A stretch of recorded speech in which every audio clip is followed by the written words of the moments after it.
اگر آپ نے میرا چینل سبسکرائب نہیں کیا ہوا تو پہلے ریڈ بٹن پر کلک کر کے سبسکرائب کر لیں اور ساتھ ہی بیل آئیکن کو بھی پریس کر دیں تاکہ میں جب بھی کوئی بھی ویڈیو اپلوڈ کروں تو آپ کے پاس نوٹیفیکیشن آ جائے۔ شکریہ۔ ایک شخص درخت کے نیچے سویا ہوا تھا۔ اچانک اس نے دیکھا کہ ایک بچھو اس کی طرف آ رہا ہے۔ وہ تھوڑا سا پیچھے ہٹ گیا، لیکن بچھو اس کے پاس سے ایسے گزرا جیسے وہ کسی کام پر جا رہا ہو۔ اس نے سوچا، عجیب بات ہے کہ مجھے کچھ کہے بغیر یہ آگے چلا گیا۔ اس نے بچھو کا پیچھا کرنا شروع کر دیا۔ چلتے چلتے آگے دریا آ گیا۔ بچھو دریا کے کنارے ایسے کھڑا ہو گیا جیسے کسی کشتی کا انتظار کر رہا ہو۔ تھوڑی دیر بعد ایک پتا پانی میں تیرتا ہوا آیا اور اس کے پاس آ کر رک گیا۔ بچھو اس پر سوار ہوا اور پتا آگے چل پڑا۔ اس شخص نے پانی میں چھلانگ لگائی اور اس بچھو کے پیچھے پیچھے تیرنے لگا۔ بچھو دریا کے دوسرے کنارے پر چلا گیا۔ جب بچھو دریا کے پار پہنچا تو پتا پھر رکا۔ بچھو اتر گیا۔ وہ شخص بھی کنارے پر آ گیا۔ بچھو چلتا چلتا دور ایک ٹیلے کے پاس ایک آدمی کے پاس پہنچا جو سویا ہوا تھا۔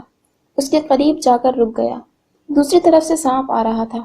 جیسے ہی سانپ اس سوئے ہوئے کو ڈسنے لگا تو بچھو نے سانپ کو ڈس لیا۔ یوں سانپ مر گیا۔ بچھو آگے چلا گیا۔ وہ شخص جو بچھو کے پیچھے پیچھے یہاں تک پہنچا تھا اس سوئے ہوئے کے پاؤں پڑ گیا۔ وہ جاگ گیا تو اسے کہنے لگا کہ آپ تو بڑے بزرگ ہیں۔ اس نے پوچھا، کیوں، کیا ہوا؟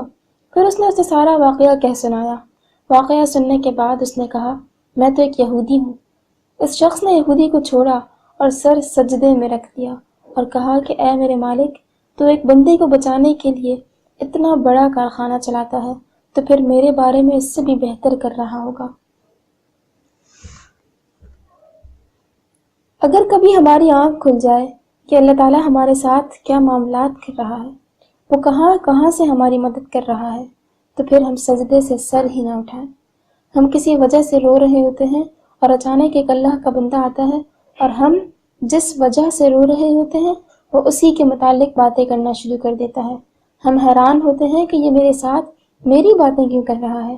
اصل میں اللہ تعالیٰ ہماری مدد کر رہا ہوتا ہے۔ فیض والوں کی زندگی میں بھی ریڈ سگنل آتے ہیں، لیکن وہ جلد ہی گرین ہو جاتے ہیں۔ زیادہ تر لوگ ریڈ سگنل آنے کے بعد سمجھتے ہیں کہ راستہ بند ہو گیا۔ وہ یہ نہیں سمجھتے کہ اس ریڈ سگنل نے بھی گرین ہونا ہے۔ مثال کے طور پر آپ نے پانی کی بالٹی پکڑی ہوئی ہے، اس میں ایک سوراخ ہے، آپ جا رہے ہیں، آگے ریڈ سگنل آ گیا۔ آپ جتنی دیر رکیں گے پانی رستا جائے گا، لیکن آپ کو پتہ ہے کہ سگنل نے گرین ہو جانا ہے تو آپ اپنی منزل تک پانی پہنچا لیں گے۔ بہت سے لوگوں کی زندگی میں 3-4 ریڈ سگنل آتے ہیں، ان کا پانی ختم ہو جاتا ہے۔ وہ پانی امید کا پانی ہوتا ہے۔ یہ پانی ختم ہونے کے بعد وہ اتنے نا امید ہو جاتے ہیں کہ پھر وہ ہر ایک کو نا امیدی بانٹنے لگتے ہیں۔ جو لوگ چور ڈکیت بن جاتے ہیں ان کی امید چھن جاتی ہے۔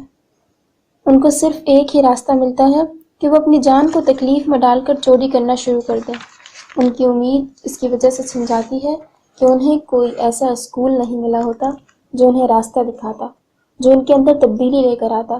اس لیے کہا جاتا ہے کہ استاد وہ ہوتا ہے جو شاگرد کے اندر بیج بوتا ہے اور اندر کی تبدیلی بیج بو کر ہی باہر آتی ہے۔ جب لیڈرشپ چور ہوگی تو پھر اس کی ساری ٹیم چور ہو جائے گی۔ صحیح سسٹم میں غلط آدمی نہیں رہ سکتا۔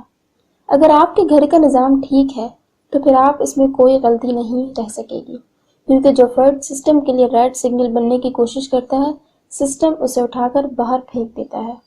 سسٹم میں اتنی طاقت ہوتی ہے کہ وہ اس کو باہر نکال دیتی ہے یا اس کا فرق محسوس ہونے لگتا ہے، اس کے سامنے اس کا اصل چہرہ آ جاتا ہے۔ استاد کو عزت اس لیے نہیں مل رہی کہ استاد خود مثال نہیں ہوتا۔ شاگرد کو پتہ ہے کہ یہ ہمیں دیکھ نہیں سکتا، یہ سویا ہوا انسان ہے۔ جو استاد خود قابل نہ ہو وہ اپنے شاگردوں کو کیسے قابل بنائے؟ حضرت واصف علی واصف فرماتے ہیں، قدرت آگہی تب دیتی ہے جب آپ میں ظرف اور برداشت بھی ہو۔ اگر آپ میں برداشت نہ ہو اور آگہی آ جائے تو آپ پاگل ہو جائیں گے۔ وزڈم یا دانش برداشت سے آتا ہے۔ حوصلہ جب تک نہ آئے وزڈم نہیں آتا۔ عقل آتی ہی نہیں جب آدمی اندر سے مر جاتا ہے۔ اگر آپ نے اپنے اندر کے ریڈ سگنل کو ختم کر دیا ہے تو پھر آپ کے اندر وزڈم آنے لگے گا۔ اس لیے پہلے وہ کام تلاش کیجئے جو آپ کو قیمتی بنائے، پھر وہ جگہ تلاش کیجئے جہاں قیمتی لوگوں کی قدر کی جاتی ہے۔ ہر نبی کی زندگی میں ابو جہل آتے ہیں، فرعون آتے ہیں، شداد آتے ہیں، نمرود آتے ہیں۔ وہ اس لیے آتے ہیں کہ جب کبھی آپ کی زندگی میں اس طرح کے لوگ آئیں تو آپ انہیں کبھی ریڈ سگنل نہ بنائیں، کبھی اپنے اللہ کی رحمت سے نا امید نہ ہو۔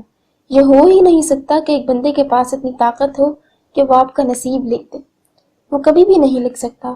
آپ نے اپنی کامیابی کی کہانی کو خود لکھنا ہے۔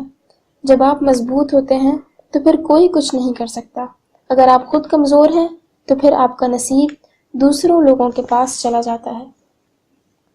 نصیب تب آپ کے اپنے ہاتھ میں آتا ہے جب آپ فیصلہ کرتے ہیں کہ دنیا کی کوئی طاقت میرے آگے ریڈ سگنل نہیں بنے گی۔ قدرت تو مجھے روک سکتی ہے لیکن انسان، واقعات، حالات مجھے نہیں روک سکتے۔ انسان کو اشرف المخلوقات کہا ہی اس لیے گیا ہے کہ اس کو کسی بھی طرح کے حالات روک نہیں سکتے۔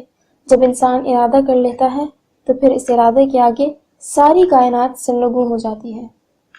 بیدار انسان لوگوں کے نصیب کو بدل دیتا ہے، اس لیے بڑے انسانوں کے ہاتھ پر زمانوں کا نصیب لکھا ہوتا ہے، جبکہ چھوٹے انسان کا اپنا نصیب دوسرے کے ہاتھ پر لکھا ہوتا ہے۔ استاد وہ ہوتا ہے جس کے ہاتھ پر اپنے شاگردوں کا نصیب لکھا ہوتا ہے۔ ایک سوچنے والے زندہ انسان کے خیالات میں تبدیلیاں ہوتی رہتی ہیں، نہیں بدلتا تو پتھر نہیں بدلتا۔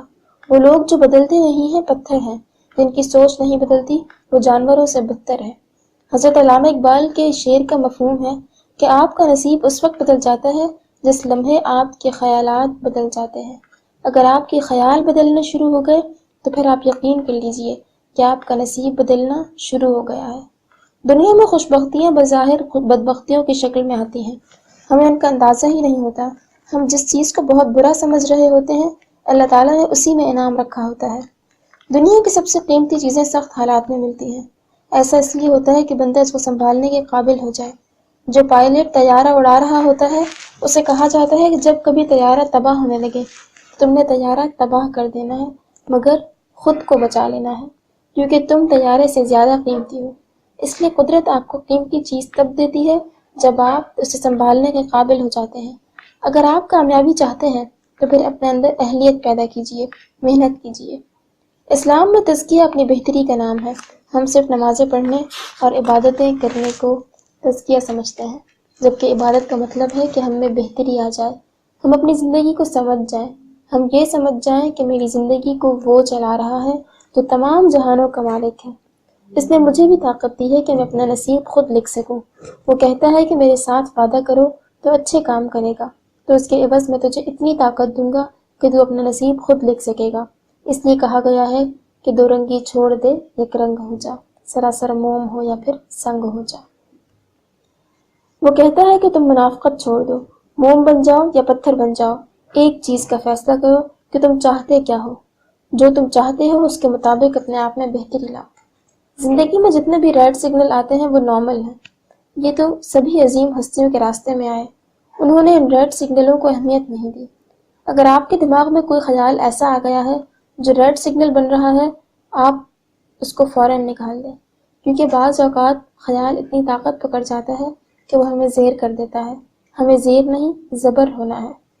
حضرت واصف علی واصف فرماتے ہیں کہ میں اپنے دل کے دروازے پر دربان بن کر بیٹھو، سوچو کہ کیا آ رہا ہے اور کیا جا رہا ہے، دل میں رکھنے کے قابل ہے تو اس کو رکھو، اگر نہیں ہے تو اس کو نکال دو۔